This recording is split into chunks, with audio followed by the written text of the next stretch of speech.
CEIP, Casa Espírita Ilha de Paquetá, trazendo conhecimento através do decodificador Allan Kardec, consolando corações, mostrando o caminho do aprimoramento moral, despertando o espírito imortal em cada um de nós através da doutrina espírita, concedendo o pão do espírito que nos fortalece, dando sentido à vida. Que Jesus, nosso Mestre Maior, possa nos abençoar nesse encontro de paz e de luz. Eu aproveito a oportunidade para inicialmente lembrar a todos que hoje é o aniversário de Allan Kardec.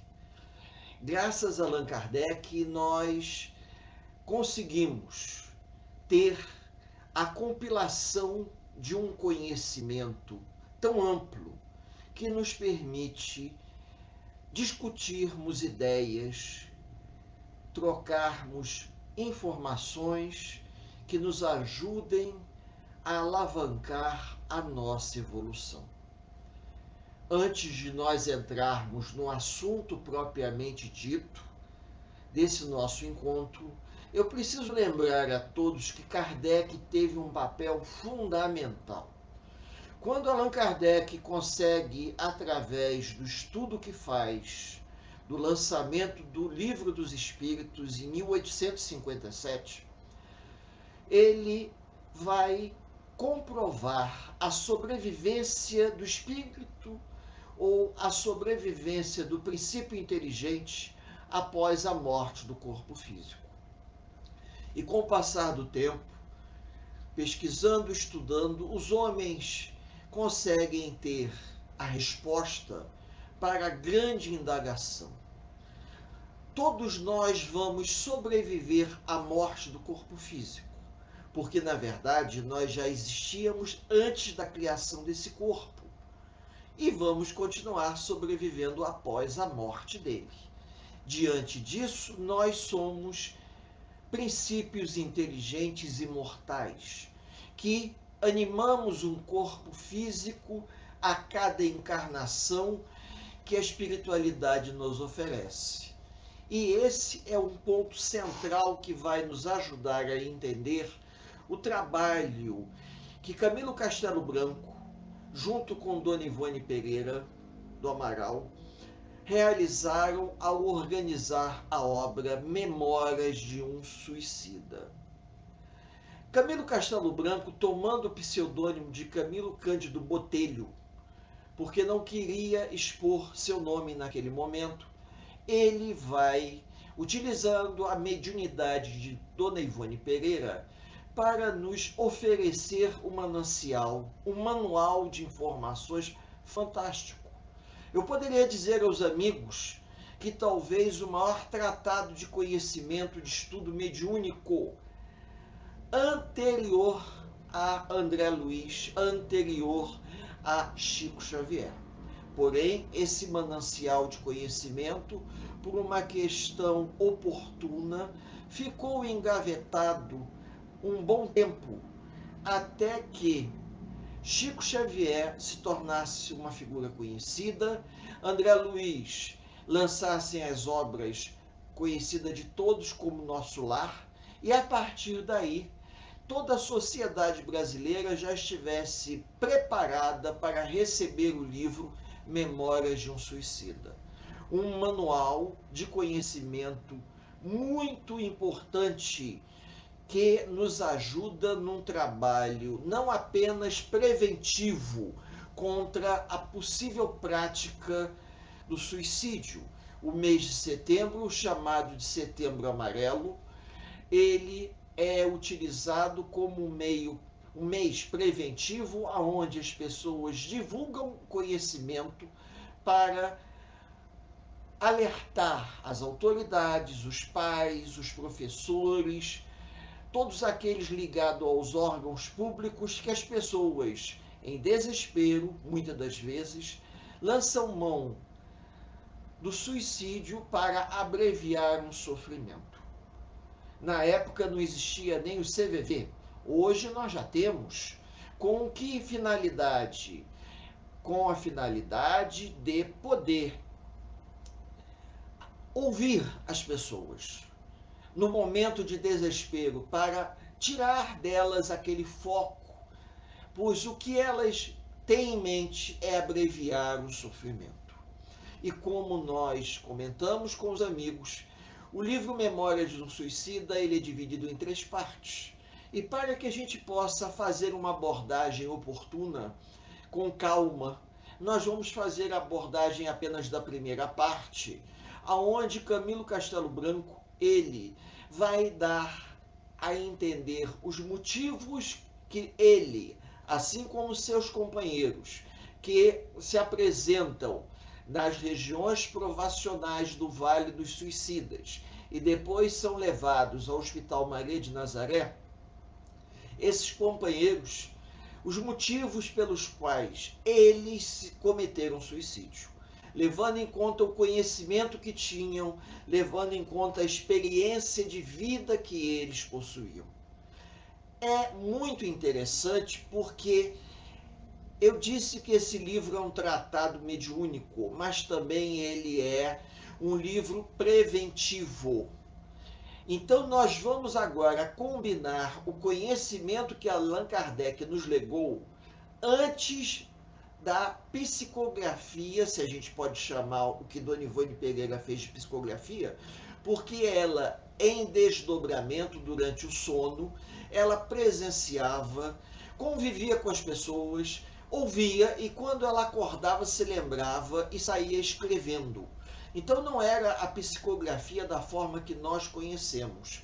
Era um tipo de trabalho mediúnico onde ela relatava todas as informações que ela tinha chance de conviver no plano espiritual com tamanha nitidez, como um filme que ela voltava a assisti-lo na condição de alerta, na condição acordada, de vigília, como nós costumamos falar. E Dona Ivone Pereira, ela lega esse conhecimento num momento que vai completar daqui a 6 anos um século, que ela recebeu esse material de Camilo Castelo Branco. Então nós temos que parar para pensar o seguinte: quando Dona Ivone Pereira começou a receber esse conteúdo, Chico Xavier, ele tinha 16 anos. E Dona Ivone Pereira, ela vai escrever tudo isso no papel que ela tinha à mão, papel de pão. Antigamente era muito comum as pessoas escreverem papel de pão, porque não havia blocos suficientes. Então a pessoa ia na venda, comprava, trazia, pegava aquelas folhas, esticava elas e usava para escrever para anotações. Eu mesmo tenho lembrança da minha avó usar o papel de pão para anotações em casa. Então a gente precisa entender que esse trabalho ele foi feito naquele momento, mas por uma questão muito curiosa. Camilo Castelo Branco, ele precisava passar o conteúdo da obra porque ele estava se preparando para reencarnar. Então ele precisava transferir todo esse conteúdo, esse conhecimento para ela, para que ela pudesse registrar esse conhecimento, anotar isso, para depois levar esse conhecimento até a FEB. Inicialmente, quando ela leva todo esse material, os representantes da FEB naquele momento da história dizem para ela que só Chico Xavier estava sendo editado, que ela guardasse mais um pouco. E ela vai esperar. E, acreditem ou não, esse material ficou engavetado quase que 30 anos, pelo menos 28 é certo, até que ela teve chance de levar e mostrar. O presidente da FEB ficou surpreso com o material e disse para ela: minha filha, só existe um problema, você vai ter que datilografar isso tudo. Então vocês imaginem aquela quantidade de coisas escritas em folhas de papel diferentes e ela teve que digitar, é muito atual. Ela teve que datilografar isso. E para tal, ela precisou arrumar uma máquina de escrever. E um sobrinho dela vai dar a ela uma máquina de escrever e ela vai passar um tempo datilografando. Bom, eu estou fazendo esse comentário porque eu acho até oportuno compartilhar com os amigos o grau de dificuldade que a média teve em conseguir organizar e compilar a obra. Mas o interessante da obra, que é o ponto central do nosso encontro, dessa nossa troca fraterna, é de que Camilo Castelo Branco, quando ele se vê no umbral, ou melhor, quando ele se vê fora do corpo físico, porque ele ainda não estava no umbral, ele percebe que junto a ele havia uma série de espíritos em sofrimento profundo. E eles se encontravam nada mais, nada menos do que no cemitério. Até que eles percebem que uma horda de espíritos, uma grande leva de espíritos passa e eles são arrastados e levados pela sintonia, eles são atraídos e acabam parando no umbral, numa região provacional do umbral, direcionada ao suicidas, ou seja, o Vale dos Suicidas do Umbral. Eu estou comentando assim porque quando nós falamos em umbral, as pessoas podem achar que só vai para o umbral aqueles que são suicidas. Não. Todos nós podemos estagiar no umbral para desgastarmos parte da energia animalizada que não se desfaz totalmente no momento da morte do corpo físico, principalmente quando abusamos da nossa saúde, quando nós antecipamos o nosso processo de desencarne. Cada pessoa é uma realidade diferente, cada espírito é uma história diferente. E Camilo Castelo Branco, ele vai ficar escondido em cavernas nessa região provacional durante muito tempo, presenciando as situações mais possíveis e imagináveis, que ele, Camilo Castelo Branco, por ter sido um escritor, um homem culto, letrado, erudito, comparava ao inferno de Dante. Dante Alighieri, a Divina Comédia, aonde ele se imaginava como na cena daquele livro, aonde ele vai narrar quadros dantescos que ele presencia. Em alguns momentos ele achava que havia enlouquecido. Alguns momentos ele achava que estava tendo um pesadelo além da imaginação normal, porque nada que ele conhecia, nada que ele já tinha vivenciado se comparava com aquilo. Até quando, num determinado momento, surgem as carruagens dos trabalhadores do Hospital Maria de Nazaré, que vão até ali para ajudar e recolher os espíritos que estavam já em condições de serem socorridos. Então, a Legião de Maria, formado por espíritos preparados para essa tarefa, iam provavelmente uma vez a cada 2, 3 dias, segundo o que ele dá a entender, retirar os espíritos que já conseguiam perceber que haviam desencarnado ou falecido, que não estavam na terra, que não estavam no céu, e que aquela região, parecendo um purgatório de almas, estavam ali estagiando por alguma razão. Principalmente aqueles que já apresentavam um arrependimento sincero.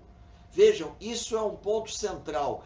Arrependimento sincero do que haviam cometido com eles mesmos. Então, Camilo Castelo Branco se surpreende quando a carruagem chega e eles começam a ler o nome dos espíritos ou o nome das pessoas que estavam em condições de serem auxiliadas e socorridas. E Camilo Castelo Branco fica naquele compasso de espera para que ele também seja socorrido. Porém, durante a estadia nessa região de sombras, ele conhece outras pessoas, outros indivíduos, em condições idênticas ou muito piores do que a dele, pois eles presenciavam o quadro dantesco, porque é essa expressão, pelo qual cada um que ali se encontrava havia desencarnado. Desencarnado pelas suas próprias mãos. Essa que é a parte mais delicada. Então, um sabia exatamente do que o outro havia se matado. E com isso eles tinham cenas tão pesadas, tão dantescas, que eram pesadelos que eles tinham que conviver direto, vendo pessoas que se arrastavam, pessoas em sofrimento profundo, cada uma num grau de sofrimento diferente, de acordo com a atrocidade do ato cometido contra eles mesmos, pelos motivos mais possíveis e imagináveis que a gente possa imaginar. Até que num determinado momento, Camilo Castelo Branco e os outros vão perceber que as caravanas começavam a chegar, os nomes estavam sendo lidos e a expectativa de serem retirados era muito grande, até porque eram homens relativamente dóceis, eram criaturas revoltadas com a vida, com eles mesmos, e eles cometeram um ato extremo por ignorância, por falta de informação, por falta de fé, principalmente falta de fé. Num determinado momento, os nomes vão ser lidos e eles vão ser retirados daquela região provacional.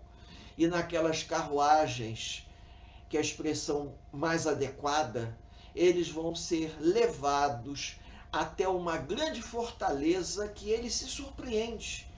É onde se encontrava ou se encontra o Hospital Maria de Nazaré. E nesse hospital, os espíritos que ali chegam vão ser separados pelo grau de desequilíbrio que eles se encontravam, pelo grau de comprometimento que cada um trazia consigo mesmo. Apesar de terem cometido suicídio, todos eles tinham um nível diferente de lucidez. Isso é uma coisa bem clara. Camilo Castelo Branco havia tirado a própria vida dando um tiro no ouvido. Utilizou uma arma para dar um tiro no ouvido direito. E outras pessoas estavam ali em condições até parecidas e outros em condições muito mais deploráveis. Eu estou narrando isso para mostrar aos amigos que Camilo Castelo Branco ele teve uma trajetória, e essa trajetória de Camilo Castelo Branco vai ajudar ao seu próprio entendimento. Quando eles, uma vez instalados no hospital, iniciam um tratamento de passes para poder remover as formas mentais cristalizadas de todo o sofrimento que eles construíram. E não foi uma coisa rápida, foi uma coisa demorada. E Camilo Castelo Branco, ele observa claramente, quando eles chegam no hospital, que o hospital era dividido em 3 alas: confinamento, hospício, sanatório e a área comum, aonde aqueles mais dóceis, que tinham um grau de lucidez relativo, que poderiam conviver uns com os outros, apesar do ato extremo cometido contra eles mesmos na Terra, poderiam estar ali. Então, eles vão ficar, digamos, nas enfermarias, em grupos de 10 pessoas, e nessas enfermarias eles vão ter oportunidade de conversar com eles mesmos, com os companheiros, digamos assim, da enfermaria. cada leito afastado a uma certa distância um do outro, eles tinham oportunidade de estar ali, mas sob a orientação espiritual, e nas paredes haviam grandes letreiros, onde diziam claramente: esqueçam da vida que vocês tinham lá fora, não pensem nos problemas, foquem na recuperação de vocês. E Camilo Castelo Branco, junto com os outros, como é uma característica de todos nós encarnados ou humanos nesse mesmo padrão vibratório, adoramos falar dos nossos problemas, não é verdade? E a gente tem uma tendência quase que natural, se nos reunirmos numa sala de espera de um hospital, ou de um pronto-socorro, ou de um consultório médico, as pessoas começam a conversar e naturalmente começam a conversar dos seus dramas pessoais. E cada um conta o seu drama utilizando as tintas mais fortes possíveis e imagináveis, não é verdade? E lá eles eram proibidos de fazer isso, para que eles não promovessem uma baixa vibratória deles próprios, se ligando ao drama que eles haviam cometido. Eles só vão perceber isso quando eles entram num processo de perturbação muito grande, vão ter que ser acudidos, a palavra é essa, pelos enfermeiros, porque as lembranças, vejam bem que coisa interessante, a lembrança do ato cometido leva eles a um processo de desequilíbrio. Por isso que a gente sempre deve cultivar bons pensamentos. Por isso que a Casa Espírita nos convida sempre a cultivarmos bons pensamentos através de boa leitura, através das preces, através de um estudo sistematizado. Vamos tentar elevar nossas formas de pensamento. O mês de setembro foi um mês dedicado aos suicidas. Dedicado no sentido de que nós fazermos algum tipo de trabalho preventivo para ajudar as pessoas a não se deixarem arrastar e cometerem esse ato extremo. Isso é importante, assim como o mês de outubro é o mês dedicado à família espírita. O mês de outubro vai ser o mês em que as casas espíritas, que se organizam para tal, vão fazer estudos voltados para a família, a importância de estarmos em família, segundo o Espiritismo. Então, isso é interessante que a gente faça a narrativa, para que os amigos possam ver que nós podemos aproveitar esse conhecimento não apenas a nosso favor, mas também a favor das pessoas que tanto precisam. Muito bem, Camilo Castelo Branco, ele, apesar dos desequilíbrios que ele apresentava, ele gostaria de entender melhor o que se passava por ele. E ele, junto com os outros, terão a oportunidade de, num grande auditório, passar por um trabalho onde pessoas companheiros melhor, que haviam tirado a própria vida, iriam dar um testemunho através de uma tela fluídica, e nessa grande tela fluídica, todos que ali estavam presentes teriam chance de visualizar o momento que antecede ao ato extremo na Terra, para que as pessoas possam se dar conta do que elas fizeram com elas mesmas. Como era um trabalho de estudo, como era um trabalho preventivo, todos estavam reunidos ali. Eu diria, a grosso modo, que Deus me perdoe se eu estiver fazendo uma comparação um pouco exagerada, muito parecida com os alcoólatras anônimos, onde eles se reúnem, cada um dá seu testemunho, para que o seu testemunho individual sirva de estímulo aos outros, para que os outros não recaiam naquele mal. Só que nesse caso eles tinham a oportunidade de visualizar pela tela fluídica, aonde colocavam fios na mente do indivíduo, do companheiro convidado a subir no palanque e apresentar o seu drama pessoal para os outros. Dessa forma, todos foram se conscientizando de uma forma homeopática de que não poderiam ter feito o que eles fizeram. Eles teriam que ter tido um pouco mais de resignação, resiliência, que é uma palavra nova, o exercício da fé raciocinada, porque não adianta a gente ter a teoria, a gente tem que ter a prática. A prática é no momento da dificuldade, no momento do sofrimento, a gente elevar o pensamento em prece e pedir a Deus ajuda para que a gente possa superar aquele momento de desespero, aguardando a ajuda do alto, a ajuda que virá. Não no tempo, na velocidade que gostaríamos, mas dentro das possibilidades que a espiritualidade nos oferece, até porque precisamos aprender. E eles todos que estavam ali estavam aprendendo, aprendendo uns com os outros, aprendendo uns com o sofrimento dos outros. Isso é algo que fica muito claro. E André Luiz não, mas Camilo Castelo Branco, ele percebe que era necessário se assenhorear de um conhecimento maior, porque eles não tinham essa noção.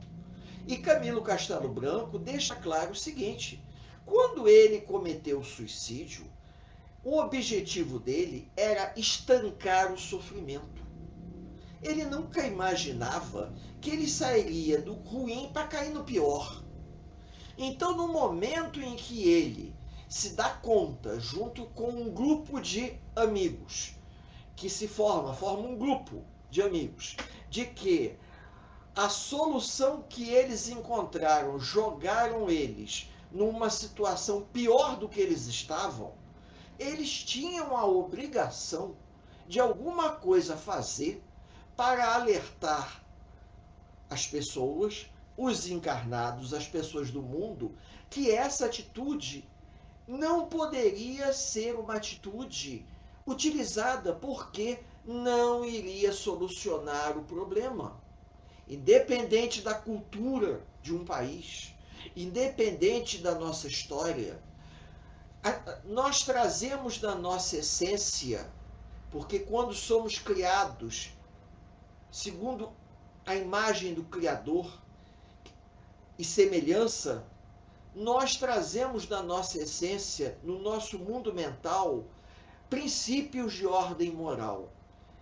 Entre eles, nós não podemos cometer o suicídio. E quando vamos contra as leis morais da vida, nós entramos em choque com nós mesmos. A gente pode não ter consciência disso na condição de encarnados, mas trazemos na nossa essência o princípio inteligente que nos leva a refletir que esse ato é um ato impensável, que nós temos que rever a nossa conduta diante da vida, independente da cultura, porque alguns países orientais, eles infelizmente têm o suicídio como um ato extremo justificável. E nós sabemos perfeitamente que hoje isso tudo está sendo revisto, porque o suicídio no Brasil é considerado um problema de saúde pública. A cada 30 minutos, 40 minutos, uma pessoa comete suicídio. E do jeito que as coisas estão caminhando, acredita-se que daqui a uns 10 anos aproximadamente, essa estatística chegue uma pessoa a cada 15 a 20 minutos. Então eu poderia dizer que desde o momento que nós começamos esse nosso singelo bate-papo, uma pessoa cometeu suicídio no Brasil. Por quê? Porque é um movimento muito forte de escape, de fuga do corpo físico. São pessoas que fogem ao retorno à matéria física por falta de preparo, por desequilíbrio, por diversos fatores, que a gente não vai ter tempo hábil para poder explicar aqui. Mas Camilo Castelo Branco, ele percebe que haviam casos e casos mais graves. No caso dele, ele se dispõe a estudar junto com outros amigos, mas ele percebe que alguns companheiros eram muito mais resistentes, muito mais teimosos, vaidosos, arrogantes, prepotentes. E olha que nós não estamos falando de pessoas simples. Os amigos de Castelo Branco, que estavam todos na mesma enfermaria, faziam parte de uma classe média alta de Portugal. Eram indivíduos abastados, com boa formação acadêmica. Não eram pessoas semi-analfabetas que só assinavam o nome. Não! Eram pessoas com condição socioeconômica, financeira boa. Pessoas equilibradas, que tinham tido estudo universitário. Alguns com formação em Coimbra.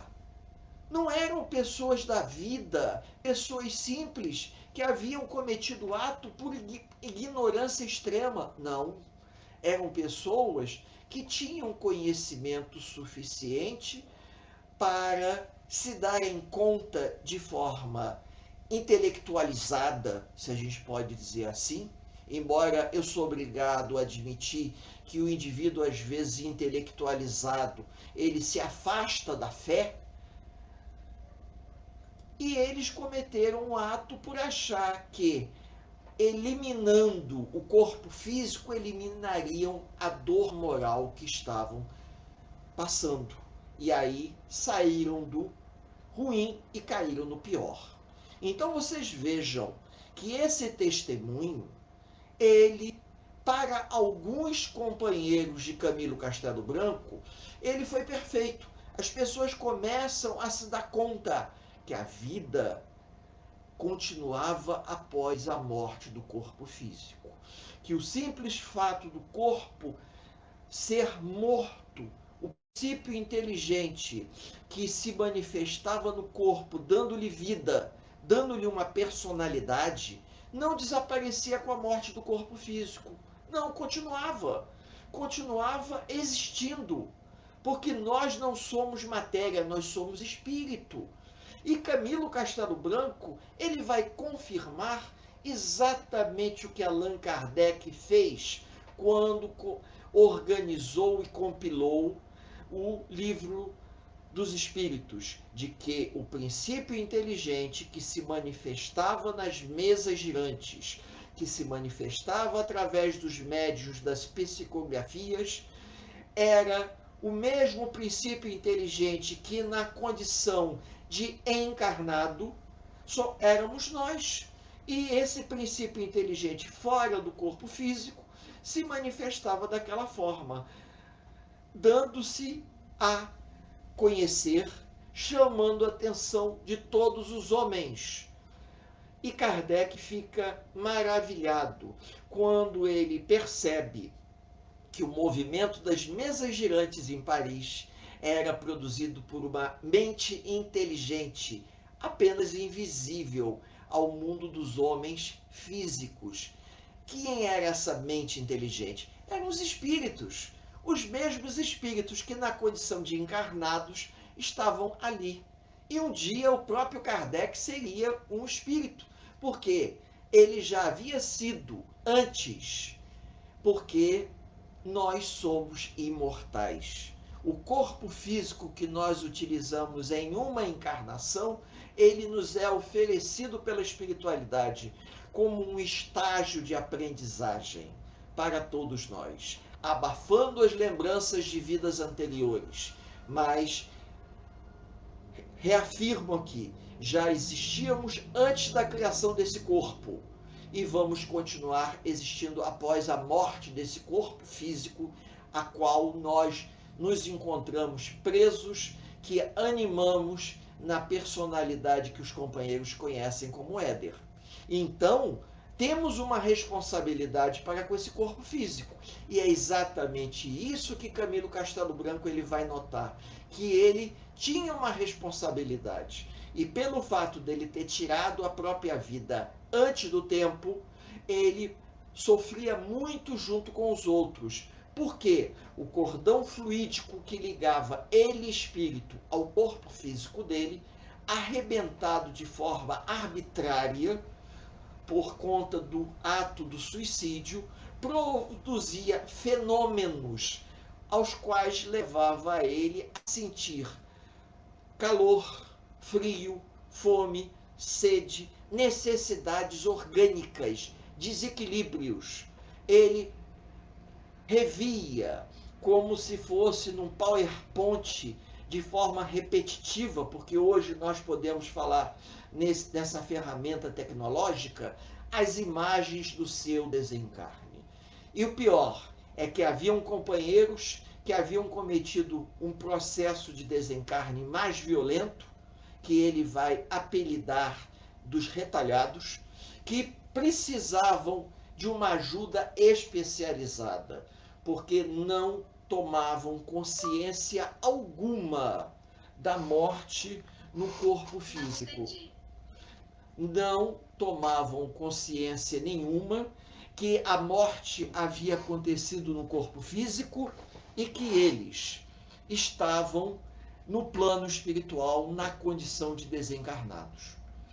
Para isso era necessário que esses espíritos retornassem ao mundo material para passarem por uma sessão, digamos, mediúnica, aonde há um século atrás, nas sessões mediúnicas, digamos que precursoras, médiuns com muita boa vontade poderiam dar passividade a esses companheiros para que eles pudessem, através do choque anímico, perceber o que eles haviam cometido com eles mesmos. E isso vai acontecer. Esses companheiros são preparados, uma grande caravana vem até o Brasil vai ser escolhido, e tudo leva a crer que será no interior do estado de São Paulo, num centro espírita de cidade do interior, aonde esses espíritos que haviam cometido grandes atrocidades e que estavam em muito sofrimento, tiveram que passar por esse choque anímico para poderem despertar, fenômeno que a gente já teve oportunidade de observar em mesas de desobsessão, aonde o espírito mal consegue falar. Ele precisa apenas do choque com o corpo físico do médium para que ele desperte daquele sono hipnótico causado pelo topor do processo violento do desencarne, para que ele possa ser ajudado.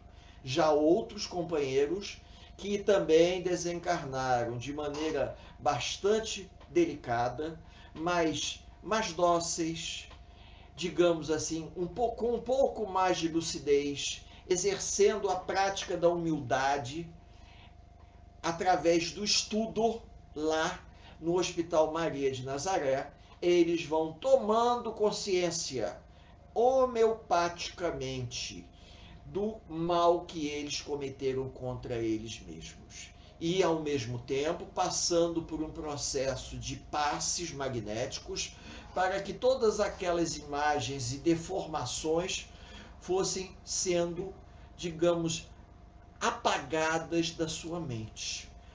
A impregnação da imagem provocada pelo ato do suicídio, ela é tão forte que nos contam os espíritos que aqueles que cometem esse ato se jogando do alto de um prédio, por exemplo, se veem caindo constantemente num processo de looping. Então nós podemos dizer que a imagem mental do looping, do ato cometido, se repete, se repete, se repete, até que a providência divina permita que num determinado momento isso seja interrompido para que o espírito possa reencarnar. E às vezes numa condição de sofrimento e desequilíbrio muito grande, para que ele possa deixar no corpo físico todas as impregnações deletérias dos desequilíbrios que ele causou a ele mesmo. Camilo Castelo Branco, quando ele começa a tomar consciência do mal que ele havia cometido com ele mesmo, ele começa a temer a próxima reencarnação. E aí se dispõe, de livre e espontânea vontade, a estudar, a melhor se preparar, já que ele teria que passar por uma prova reparadora, porque ele procura se informar ao máximo e descobre que o ato cometido por eles só seria reparado em 2 encarnações ou um século de sofrimento. Então ele falou, já que eu cometi esse ato, eu vou me preparar o máximo possível, mas também porque ele tinha um certo temor, o temor da prova que ele enfrentaria. E com isso, o que ele vai fazer? Vai estudar, vai se inscrever, se nós podemos dizer assim, em todos os cursos que o Hospital Maria de Nazaré poderia oferecer, de forma a ele se preparar, se capacitar para retornar à Terra mais capacitado, com uma envergadura moral mais sólida, para melhor enfrentar a dor. Essa é a conclusão que ele nos passa e é o recado que ele nos deixa. Não se deixem arrastar pelo pessimismo da vida, principalmente nesse momento tão complicado que nós estamos vivendo. Nós precisamos, apesar de todas as nossas limitações, exercermos a fé raciocinada, a prática do amor, a prece diária, pedindo ajuda aos benfeitores espirituais, nos ligarmos a uma casa espírita para estarmos sob a extensão do amparo da casa espírita. Todos nós somos portadores de fraquezas.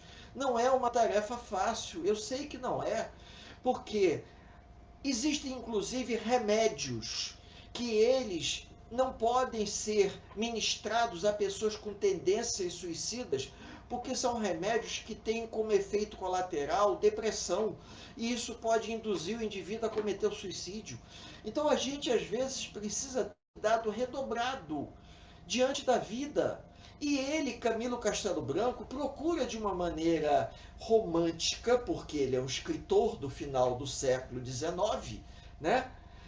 Nos mostrar a nossa responsabilidade perante a vida e perante a nós mesmos. Nós não somos melhores do que ninguém. Nós estamos aqui para aprender. Estamos aqui para nos tornarmos pessoas melhores. E às vezes esse processo de melhora, ele se dá através de um processo de sofrimento. Sofrimento na carne. A gente precisa aceitar melhor a prova que nós escolhemos. Nós não estamos passando pelo que nós estamos passando por um descuido de Deus. Alguns companheiros acreditam que o espírito Ismael, responsável pela pátria do Cruzeiro, perdeu as rédeas da nossa nação. Mas isso não é verdade. Ismael tem a plena consciência de que nós temos que fazer nosso papel, cada um dentro das suas possibilidades. Nós vamos fazer o que está ao nosso alcance, ajudando quem nós podemos ajudar. E lembrando a todos que nós não somos espíritos perfeitos. Nós estamos tentando fazer até onde é possível fazer. Por isso que estamos utilizando o conhecimento do livro Memórias de um Suicida, na data de aniversário de Allan Kardec, combinando as informações para lembrar a todos, mais uma vez, que somos espíritos imortais, que estamos de posse de um corpo físico para aprender e nos melhorarmos. E Camilo Castelo Branco, quando eles retornam ao Hospital Maria de Nazaré, Camilo Castelo Branco vai receber alta do tratamento de passes, para que ele possa se dedicar ao estudo, para que ele possa se dedicar à aprendizagem. E ele começa a ter uma preocupação muito grande, porque esse fato que eu estou narrando para os amigos, tudo nos leva a crer, quando a gente lê o livro, que deve ter um século atrás. Camilo Castelo Branco deve ter feito todo esse trabalho de estudo de preparação na década de 10. Coincidentemente, é um século atrás, na época da gripe espanhola. Então, ele vai em contato com os companheiros lá no Hospital Maria de Nazaré, procurar conhecer, entender e nos revelar, porque eu acho que o trabalho dele é um trabalho de revelação, nos revelar o seguinte, que o suicídio não é uma saída e nunca foi. A atitude equivocada dele e dos companheiros daquela enfermaria era uma combinação de egoísmo, uma combinação de prepotência da parte deles. E eles descobrem claramente que eles apenas frequentavam uma instituição religiosa. A religião não estava dentro deles. Eles frequentavam a instituição religiosa, mas eles não viviam a religião. Ou seja, eles não davam um testemunho silencioso do que se fazia necessário para poder superar os embates da vida. E o mais agravante da situação é que não eram indivíduos comuns. Eram indivíduos de classe média alta de Lisboa, como eu falei aqui, pessoas com conhecimento cultural, pessoas, né, que tinham condições, digamos assim, de buscar recursos. Na época, nós não tínhamos um trabalho psiquiátrico do Freud, por exemplo. Ele veio a surgir algum tempo depois, mas eram pessoas que podiam buscar recurso. E entre os companheiros daquela enfermaria havia um companheiro, não vou dizer o nome, eu vou deixar que a curiosidade desperte. E esse companheiro, ele pela teimosia, deseja retornar à Terra para ver seus entes queridos, jamais imaginando que aquele ato translocado pudesse se desdobrar numa tragédia familiar. E, de tanto insistir, os amigos espirituais, os médicos do Hospital Maria de Nazaré vão deixar que ele vá, para que ele sirva de exemplo aos outros.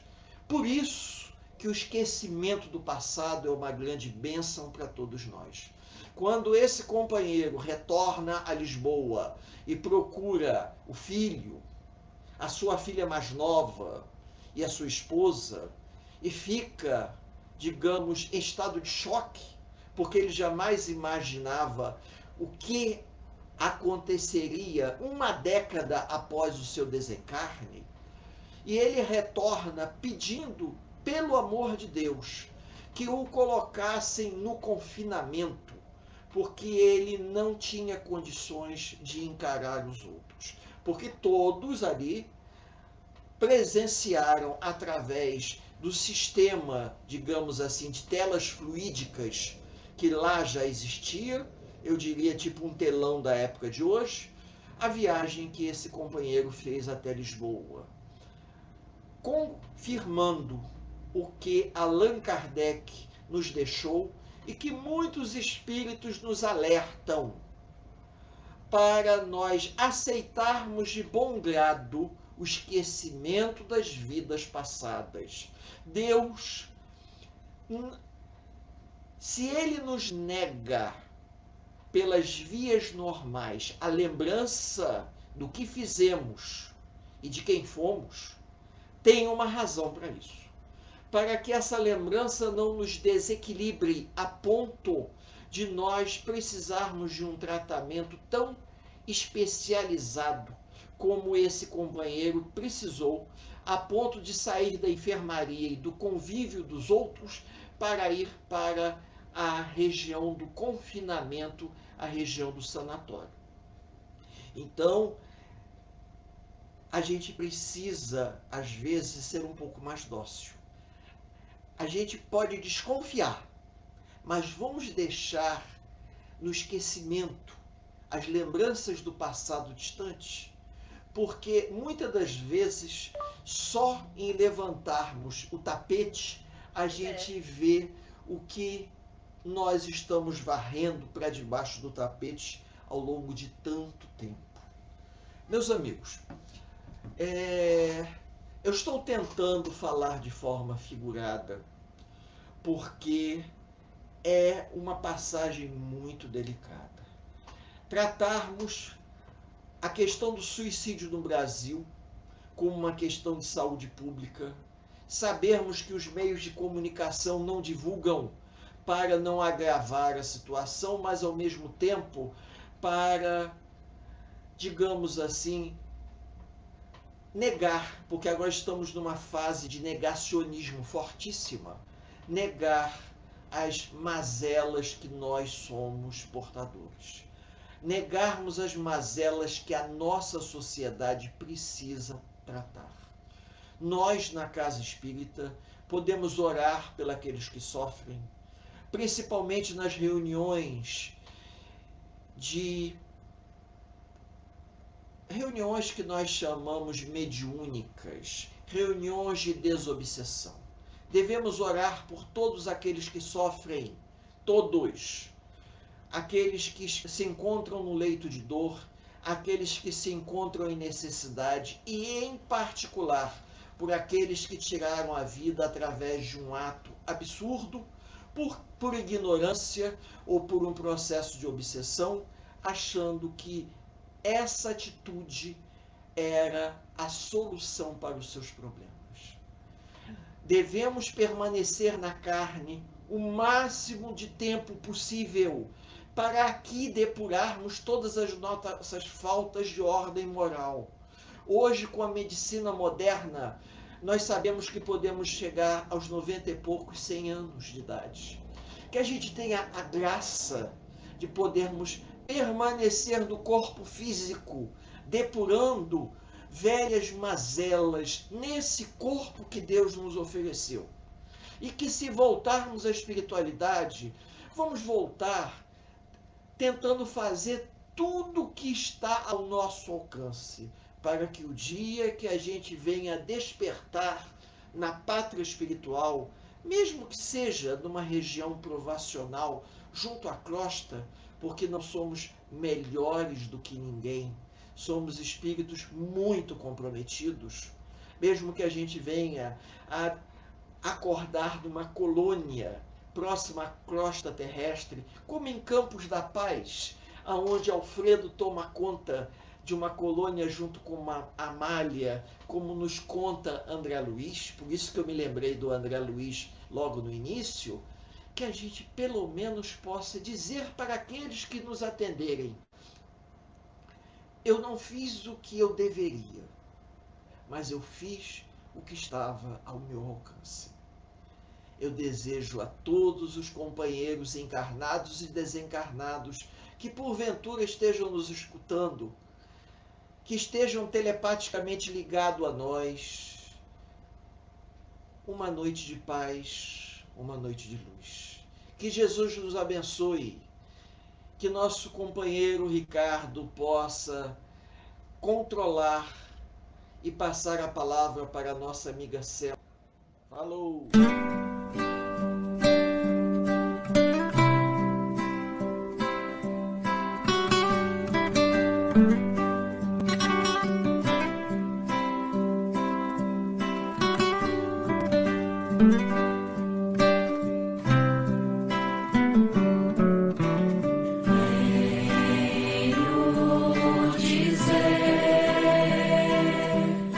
Obrigado, amigo, por ter desvendado o dom de saber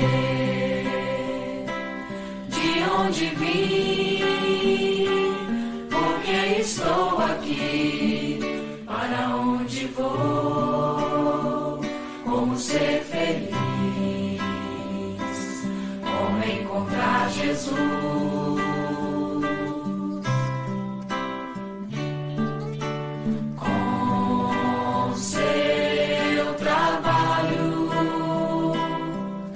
hoje temos o Consolador,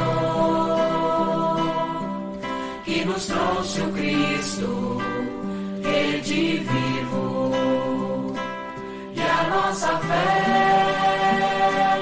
hoje é raciocinada, não há mais nada o que temer, apenas caminhar.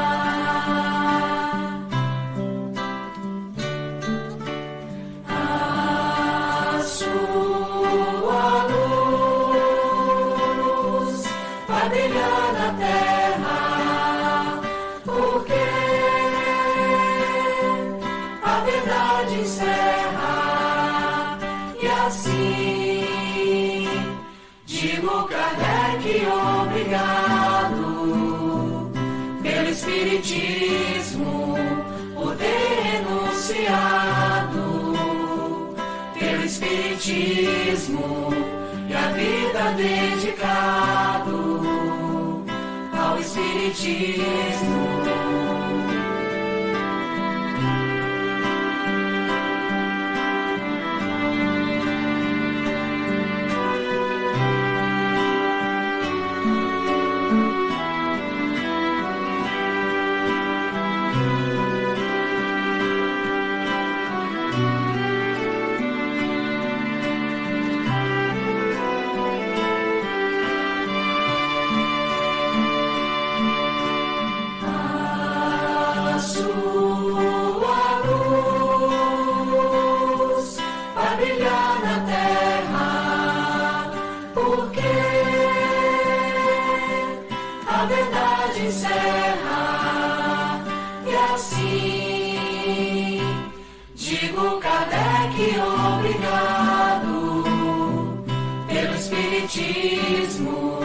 Por ter renunciado, pelo Espiritismo e a vida dedicado ao Espiritismo. Ao Espiritismo. A Casa Espírita Ilha de Paquetá, CEIP, agradece a presença de todos. Deseja que tenhamos uma excelente noite de sono reparador, com descanso do corpo físico, e que nosso espírito possa emancipar-se em missão de trabalho no bem ou em estudos em esferas espirituais mais elevadas. Se você gosta do nosso trabalho, inscreva-se no canal, dê seu like e compartilhe com amigos para que mais e mais pessoas possam ter acesso à nossa doutrina consoladora. Divulgar o Espiritismo também é caridade. Fique com Deus e que a paz de Jesus vos guie.